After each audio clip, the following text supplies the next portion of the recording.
આપણે અહીંયા 1 વાટકી મોરિયો લીધો છે અને આપણે 1 વાટકી અહીંયા લીલા ધાણા અને 2 આપણે મરચાં લીધા છે. તમે તમારા ટેસ્ટ પ્રમાણે લઈ શકો છો. અહીંયા 2 તીખાસ માટે મરચાં લીધા છે. મોરિયાને આપણે થોડો મિક્સર જારમાં પીસી લઈશું. બહુ પાવડર નથી કરવાનું આપણે, હું તમને પીસીને બતાવી દઉં છું.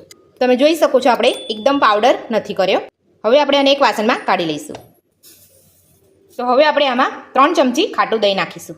તમારી પાસે છાશ હોય તો તમે છાશનો ઉપયોગ પણ કરી શકો છો. હવે આપણે આમાં થોડું પાણી નાખીશું. બધું જ આપણે સારી રીતે મિક્સ કરી લઈશું. પતલું રાખવાનું છે અને આપણે 10 થી 15 મિનિટ માટે આપણે એમને ઢાંકીને રહેવા દઈશું તો મોરિયો સરસ રીતે ફૂલી જાય. જો આપણે 1 ઇંચ જેટલું આદું લીધું છે, એના નાના ટુકડા કરી લીધા છે અને આપણે થોડું 1 ચમચી જેટલું પાણી નાખીને આપણે પીસી લઈશું.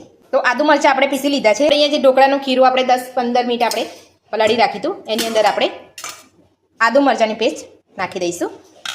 તો આપણે અહીંયા આદુ મરચાંને લઈ લીધા છે. હવે આપણે અહીંયા સિંધો મીઠું નાખીશું. તો ટેસ્ટ પ્રમાણે આપણે સિંધો મીઠું નાખવાનું છે.